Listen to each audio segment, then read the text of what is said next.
Welcome to In Touch Crime Beat. I'm Officer Don with Fayette Commonwealth's Attorney Ray Larson. Out of jail, okay? Don't mess up. And those are the people, those repeat offenders, the ones that go to prison. And I say we're the #1 rated radio show in the whole country. I'm Officer Don with Fayette Commonwealth. Welcome to In Touch with Officer Don and Ray the DA. I'm your host, Jenna McNeil. This week on In Touch, Officer Don takes a look at the Fayette Commonwealth Attorney's Office new and updated website. The website features information regarding local and statewide criminal justice news, such as Fayette County sentencings and Kentucky's death row. It also includes various information about the office, like our Victim Services Division and internship opportunities. Ray and Officer Don discuss one of the most popular features on the website, Kentucky's death row. Listen in to hear specific details on some of these inmates' cases and their death row statuses. Thanks for watching, and please take a minute to check us out on LexingtonProsecutor.com. Looking at your website, LexingtonProsecutor.com, you made some changes to the website. It looks prettier, first of all. You still got my picture here. That's good. Yeah. I like the picture up top. That's a cool shot. Was that your idea here? You've got all the prosecutors. well, I hate to say it, but if you look at Law and Order, you know, we tried to do the same thing with Law and Order, and we tried to look not too cheesy. Yeah, It's not cheesy. yeah, we all seem to be semi-serious. Yeah, you look serious. And I saw Dan Laren. You've got him in here over to the left, and Yeah. he looks pretty serious. He looks like a mean prosecutor. I saw him in Kroger yesterday, and he just didn't have the same effect. You know what I'm saying? I think he was holding a yogurt, and he said it was for his wife, but I don't know. He just didn't look as intimidating. if he said Kroger. that to you, he was lying because he's not married. Oh, okay. Well, yeah, he totally must have locked up then. That's what you do that yogurt, Dan. Yeah. He said, it's for my wife. So, Well, we're doing a lot of new things on this website, and people, we invite them to go to it. It's called LexingtonProsecutor.com, and you can sign up for our newsletter, and we put out about every 2 weeks. what's the most clicked on thing on your website? Death penalty stuff. That's Go all the way to the bottom of there. Okay. Killers on death row. Yeah. Now, is this where you list the Last Supper and how hard it's been for them to Well, be on we death haven't row done for that 30 yet, years? but if you look at it, it talks about when the death penalty is available in murder cases, aggravated murders. It talks a little bit about that. Most people think, based on the media, that the death row is populated by mostly minorities. Well, that's not true. In Kentucky, it's what is it? 80. What does it say there? Looks like 81% of people on death row in Kentucky are white, 15% are black, 3% are Hispanic. If you look at the average age is 31. Now, is this at the time that they committed the crime? Yes. Okay, Yes. the average age of the time of committing the crime to be put on death row, in other words, killing or raping another person, robbing another person and murdering them, 31 years old. The oldest murderer you have is 56. The youngest is 20. Because that's another thing that sometimes you get about the death row. They try to make it look like all the victims are just young kids. Victims. See, look at that. All the killers are just young kids. 97% of the death row inmates are male. 3% are female. Just some interesting stats, and you do go into what a person has to do to qualify for a death sentence in Kentucky. A lot of people think that premeditation qualifies you for that. We've talked about this before. That's not true. I mean, you can plan all you want to kill someone. You can write out the plan, have it in your pocket at the time that you kill them, and then the police can find the plan, and you can admit to having a plan, and it really has no bearing on whether or not you're going to get the death sentence. Premeditation is not a word that's in the state law. Yeah, but a murder that occurs during the commission of an arson, if you burn somebody to death, during a robbery, a burglary, rape, or sodomy. So you have to do more than obviously just kill the victim. It has to be pretty egregious. It's called, there has to be an aggravating circumstance. If you use a weapon, a bomb, that could do it. If you kill a police officer or an official that's protected, a murder committed for money or profit. Now, we had a death penalty case like that too. That was the one involving Mr. Salash at the Perkins restaurant, and I believe Erskine Thomas was the hitman in that case. He was hired by Gerald Young to kill Mr. Salash at 4 o'clock in the afternoon on a Friday in the Perkins restaurant right there in front of God and everybody. Right there in the lobby. Yeah, basically. That probably ruined their business for the rest of the day. I honestly, I couldn't. I used to eat there all the time, but I could not do it after working that murder in the lobby of that place. I couldn't do it. It was just, I never could forget it. But anyway, it was an interesting case. Yeah, you had Gerald Young that hires Erskine Thomas to come in from Alabama.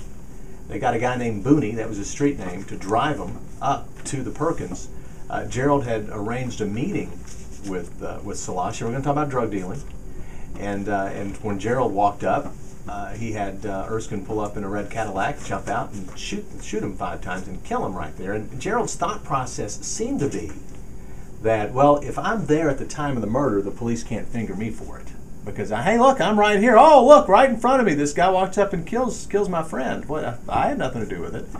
But by the time that we followed his little trail of breadcrumbs, cracked the case. Yeah, cracked the case. Keep going down on this death row thing. But here's what I'm going to tell you. That's one of the cases that he gets the death penalty. The jury makes a great decision, very wise, decides to give the death penalty to Gerald. They give the actual hitman, I guess, 25 to life, but now that's been overturned by the Supreme Court, so Gerald is no longer on death row. That's right. Which is often the case. So what do you want to scroll down and look at here? See, we have all the people that are on death row and a description of what they did. Ralph Bays, and he killed 2 sheriff's deputies, the sheriff and the sheriff's deputy, about the time that I became a police officer. That was the first police officer funeral that I ever attended. That was Ralph Bays, who shot the sheriff and his son-in-law.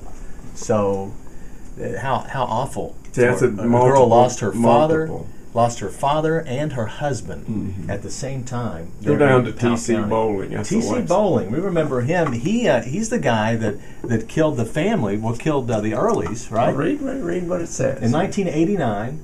Go down. There you go. Thomas Clyde Bowling. That's a different one. What does it say there? Okay. Fayette County, 1990. Thomas Clyde Bowling caused his vehicle to collide with a vehicle occupied by Tina and Eddie Early and their 2-year-old son while they were parked in front of their small dry cleaning business there on the north side of Lexington. Bowling exited his vehicle, approached the Early's vehicle, and then intentionally fired gunshots at them at point-blank range. He killed Tina and Eddie Early and wounded their young infant child, 2 years old, I think the kid was. Then he returned to his car, but he walked back to the Early's car to make sure that they were dead and drove away. Now, the aggravating circumstance there is what made that the death penalty case, and in this case it was multiple murders. Yeah. He killed 2 people. That's right. This guy's still on death row. This happened in 1990. And so he was scheduled to be executed in 2004, and then that didn't happen. Virginia Caudle is the only woman on death row, and she's a Lexington girl. She killed Lynetta White. She and Jonathan Goforth. Lynetta was 73 years old? Mm-hmm. Yeah, so they basically were stealing from Lynetta. Robbed her to buy supposedly to buy some crack cocaine. So during this, they wound up killing her. They stuffed her in the trunk of a car. Is that what happened? Drove it out in the country and put the car. They put gas all over her in the trunk, and then they lit the whole car on fire. And we had really dental records of what caused us to be able to identify her. But if regardless of how you feel about the death penalty, some people are for it, some people are against it. I think if you're going to draw an opinion, you need to educate yourself a little bit. At least look at what makes a person eligible for the death penalty in the state, and look at the crimes that people have committed. And then you can make your decision. But what we often talk about is how the victims really, as time goes on, get pushed aside, and as these people get closer to their death sentence being executed here, they tend to focus on what it's like to be on death row. They become the heroes of the anti-death penalty squad. And that has got to be frustrating for you, because you deal with the victims from day one and the families who want justice. And as you try to make sure that whatever justice can be given with the criminal justice system, it's got to be frustrating. So you sort of become the bad guy too. But you're holding up an article there from the Courier Journal. The Courier Journal they do a bluegrass poll, and 67% of Kentucky's population, according to their poll, are still favor the death penalty. And this is in spite of a real attempt by the American Bar Association and some Kentucky Bar Association task force to try to change public opinion about it. The American Bar Association kind of sold its soul to the European Union. They accepted a huge grant from the European Union to try to get moratoriums declared in various states around the country. And so they did that in Kentucky, and the Kentucky came out and said, you know, we need to stop doing the death penalty. Well, all of a sudden, they seem to have forgotten that this is not Europe. Most of the countries in Europe favor the death population favors the death penalty. It's just that their ruling class won't let them vote on it. And so that's where we are. But we're not a European country, and this group just kind of forgot us. More information on LexingtonProsecutor.com. Check out the website. You can scroll through and follow up on death penalty. You can also get information on victim resources, and really if you want to get involved in helping out victims, being part of it, all the info you need at LexingtonProsecutor.com. We'll see you next week on In Touch. Tune in to the following stations to hear the full episode.